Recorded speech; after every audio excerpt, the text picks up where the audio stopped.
Donc, la femme samaritaine, Jésus lui a dit, va, appelez ton mari et reviens. Mais Jésus ne lui a pas dit d'aller annoncer la bonne nouvelle à toute la création, prêcher les Samaritains et amener des lettres. Bon, la femme samaritaine était samaritaine, donc une païenne, une forme de païenne. 2, elle n'était pas disciple. 3, les disciples ont vu Jésus parler avec cette femme. Les disciples étaient étonnés de voir, tu parles avec une femme. Et 4, Jésus-Christ ne lui avait pas donné l'ordre d'évangéliser. La femme n'était même pas baptisée. Jésus-Christ n'envoie pas les gens non baptisés évangéliser. Vous avez vu, la femme était baptisée? Mais vous faites exprès.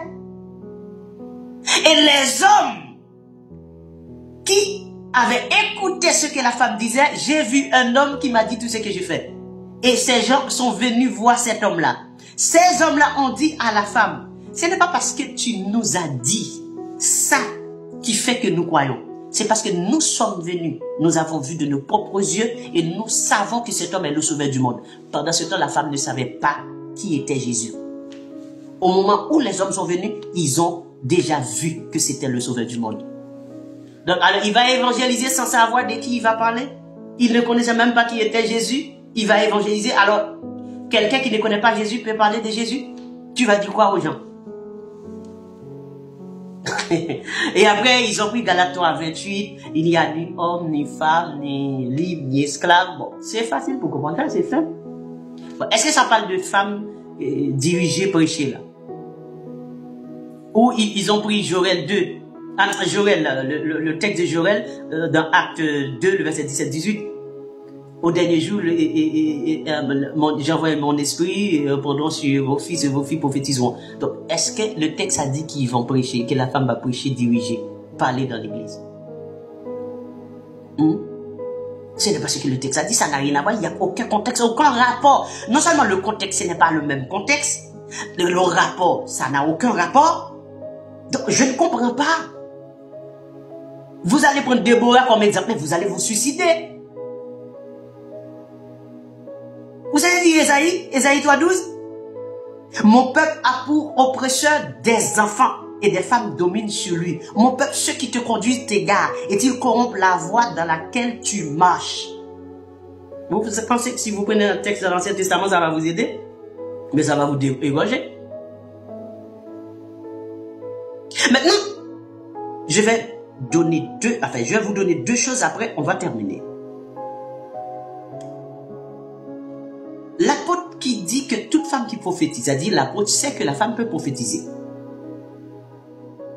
Mais ce même apôtre dit que la femme n'a pas le droit de parler dans l'assemblée. Donc, cette femme-là va prophétiser où? Elle va prophétiser où? Parce qu'elle n'a pas le droit de parler dans l'assemblée. Et c'est pour cela que l'apôtre a dit dans 1 Corinthiens 14:32, les esprits des prophètes sont soumis aux prophètes. Ce qui fait que quand la femme a le message, l'Esprit de Dieu ne va pas permettre à cette femme de prophétiser dans l'assemblée puisqu'elle n'a pas le droit.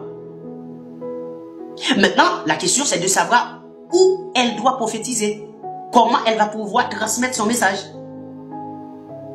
Maintenant, cette question, j'ai cette question. Maintenant, la Bible doit me répondre. La Bible doit me répondre. Maintenant, ce que je vais faire, ou ce que j'ai déjà fait, je vais consulter toutes les femmes prophétesses à travers la Bible pour pouvoir vérifier où ces femmes prophétisaient. Je suis allé voir Déborah, elle prophétisait sous le palmier de Déborah.